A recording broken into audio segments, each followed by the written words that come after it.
Así murió Saúl por su rebelión con que prevaricó contra Jehová, contra la palabra de Jehová, la cual no guardó, y porque consultó a una adivina y no consultó a Jehová. Por esta causa lo mató y traspasó el reino a David, hijo de Isaí. Bienvenidos al devocional, al tiempo con Dios. Bienvenidos, hoy quiero hablarles acerca del dolor innecesario. Hablarles acerca de sin Dios no hay victoria. Es imposible ganar una guerra sin Dios. Cuando el rey Saúl se enfrenta a los filisteos, no tenía estrategia, no tenía seguridad de Dios. Por eso no había plena convicción de la victoria. Pero es imposible ir a la guerra, a la pelea, si la presencia de Dios no va delante de nosotros, si la gracia de Dios no va delante de nosotros. Si el que pelea hoy las batallas en tu vida no va adelante, creo que antes de ir al campo de batalla ya has perdido. Por eso es que los israelitas perdieron la batalla. Muchos de ellos murieron. Otros huyeron. Pero en 1 de Crónicas, capítulo 10, del 1 al 14, cuenta toda la historia. Porque Dios no quiso pelear delante de ellos. Dice que los 3 hijos de Saúl también fueron muertos. Habla la historia que fue perseguido por los flecheros filisteos. Entonces Saúl, herido, decide quitarse la vida echándose sobre su espada. Entonces, al ver el pueblo israelita que su líder había muerto, huyeron dejando sus ciudades. Y esto nos deja una enseñanza maravillosa. Porque cuando nuestra estrategia, nuestra seguridad no es Dios, empezamos a arrastrarnos a nuestros hijos. Porque los hijos de Saúl, todos perecieron por causa de la rebeldía de él. Por eso él tuvo que echarse sobre su espada y matarse al ver que había fracasado, al ver que había destruido su vida y la vida de todos sus hijos.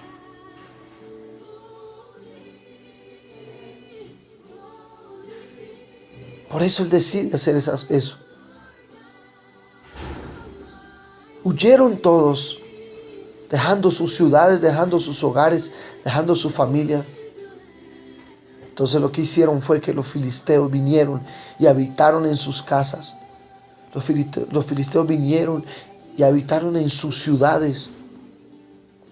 Y esto es lo que pasa hoy en los hogares, en las familias. El espíritu filisteo está habitando en tu casa, en tu hogar, en tu tierra. Porque has decidido caminar sin Dios, porque has decidido ir a la batalla sin una estrategia de Dios, sin la seguridad de la victoria. Por eso tus hijos están tambaleando, por eso en muchas situaciones tus hijos están derrotados. Porque es el espíritu filisteo el que habita en tu tierra, en la tierra que Jehová te ha dado, en la tierra que Dios te ha dado para que vivas en ella. Por eso una batalla sin Dios es una batalla perdida. Una batalla sin Dios es una batalla con angustias, con frustraciones. En toda situación que vivas de tu vida, la presencia de Dios es el secreto de la victoria.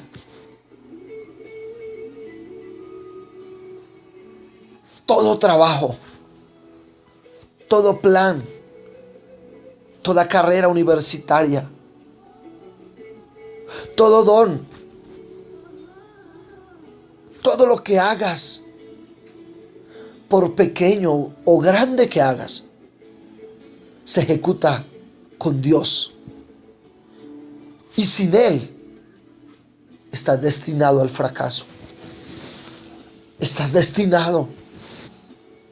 Porque Él es el que pelea las batallas por su pueblo. Por eso Dios juzga aún a su pueblo.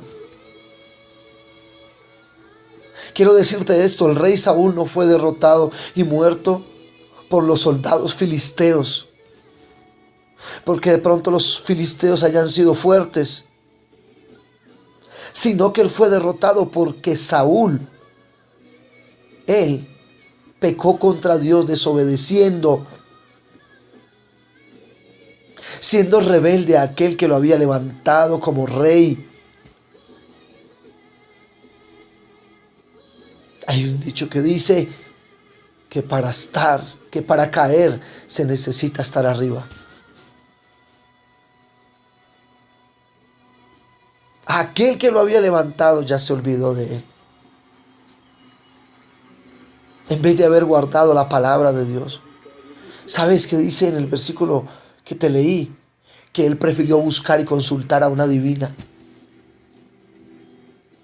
¿Y cuál fue la consecuencia de eso? Porque hoy el pueblo prefiere consultar al brujo, al adivino o al mejor amigo. Sin sabiduría, sin entendimiento. Y por eso es que las batallas las pierdes. Por eso es que estás en la guerra sin Dios, sin seguridad, sin victoria. Te caes todo el tiempo, te caes todo el tiempo. Vives en una vida sin esperanza. La consecuencia final fue que la cabeza y sus armas fueron exhibidas en el templo de los dioses filisteos como un trofeo de guerra. El enemigo estaba cantando victoria. ¿Sabes por qué todo eso? Por desobedecer la palabra de Dios. Por eso Saúl lo que demostró es que no era digno de ser rey de Israel. Porque muchos queremos ser reyes, pero no somos dignos. Muchos queremos ser reyes, pero no obedecemos. Muchos queremos ser reyes, pero somos rebeldes. Muchos queremos ser reyes, pero no tenemos estrategia. Muchos queremos ser reyes, pero no tenemos seguridad de la victoria. ¿Cómo vas a conducir tu hogar? ¿Cómo vas a conducir tu familia? ¿Cómo vas a conducir la iglesia? ¿Cómo vas a conducir tu trabajo si no hay estrategia divina de Dios? Saúl no era digno. El que lo había puesto como rey había decidido que tenía que quitarse del reinado. Por eso el Señor entrenó al rey David y lo hizo rey de Israel. Porque Dios es el que pone a cada uno en el lugar donde hoy se encuentra. No te olvides ni te apartes de Él a causa de la desobediencia. Porque quizás puedas empezar a recibir un castigo. O porque quizás puedas empezar a recibir el proceso de Dios en tu vida. Y muchos van a tener que pasar el proceso. Porque se han vuelto a los dioses. Porque se han vuelto al dios Dagón. Porque se han vuelto a los filisteos. No te olvides de dónde te sacó Dios. No te olvides que donde estás es porque Dios lo ha permitido. Es porque Él te puso ahí. Por eso busca con humildad su presencia en toda situación. No debes traer un dolor innecesario a tu vida. Qué triste ver la muerte de Saúl. Y a veces pregunto, ¿cuál será el mensaje grabado en la lápida luego de su muerte? ¿Y qué mensaje se puede escribir en el anuncio de su muerte? ¿Qué diría la reseña sobre su vida? Es una escena trágica, cruel, pero la tragedia más grande en esta historia es que él no tenía que haber muerto de esta manera. Ninguna razón hay para que el hombre muriera de esta forma. Pero él mismo había decidido seguir ese camino. Poco a poco Saúl eligió la desobediencia. Poco a poco Saúl eligió el conformismo. ¿Cuántas veces, escúcheme bien, cuántas veces escupimos el rostro de aquel que nos ha concedido? De aquel que nos ha dado su gracia, de aquel que nos ha abierto camino, de aquel que en medio del desierto abre los pozos, de aquel que en medio del sequedal abre los ríos. ¿Cuántas veces le hemos dado la espalda? Y le decimos, ya no te necesito, Dios, estoy bien.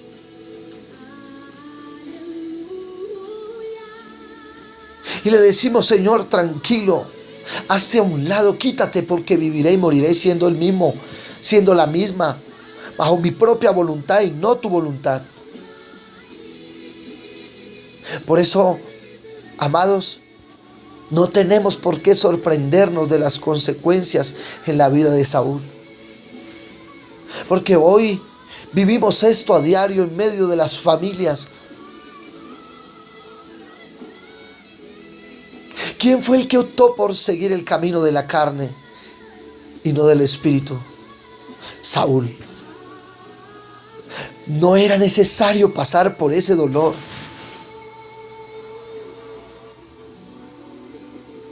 El sufrimiento más grande de nuestro corazón es comprender que el dolor era innecesario. Todo esto es la consecuencia de la falta de discernimiento. Es la consecuencia del capricho. De lo que estás sembrando hoy es lo mismo que vas a recoger. Es de lo mismo que sembraste. Es como dice, es como haber criado un cóndor desde que estaba pequeño, desde que estaba pichón, para que luego se alimente de nuestro corazón y de nuestro cuerpo. ¿Qué haremos? Esto es lo que llamamos dolor. Estas son las cosas que ocurren cuando de a poco y repetidamente llevamos una vida de desobediencia, llevamos una vida de conformismo, haciendo daño por donde quiera que vayamos, siendo rebeldes al llamado de Dios, siendo rebeldes al proceso de Dios. Por eso invalidamos nuestro testimonio, llevando una vida cómoda, eligiendo el camino más fácil, viviendo a veces como personas olvidadizas. El dolor que estás viviendo quizás sea innecesario, pero lo estás pasando por causa de que no has sido humilde y no te has humillado y no has reconocido al único Dios verdadero. El dolor innecesario es innecesario, pero has decidido usted mismo pasarlo. Ha decidido que haya sufrimiento en su corazón a causa de la rebeldía. Padre, te damos gracias en esta mañana. Que el tesoro más grande, Señor, sea el poder buscar la llama del Espíritu. Sea poder buscar tu presencia, el poder conocerte, el poder acercarnos a ti. En toda decisión, sea grande o sea pequeña, Señor, que pueda haber estrategia en nuestras vidas, que pueda haber seguridad en nuestras vidas, que podamos hacer tu voluntad en todo. Que nuestros gobernantes aprendan a buscar y a pedir la guía de Dios en sus decisiones. Que la iglesia aprenda a ser una iglesia que instruya, que edifique, que levante personas obedientes, leales, verdaderas al trono de Dios. Y que el pueblo de Dios deje de sufrir un dolor innecesario y se vuelvan a ti, Señor. En el nombre de Jesús, gracias te doy. Muchas gracias. Amén y amén. Mis amados, les bendigo y les envío un abrazo. Les deseo el mejor de los días.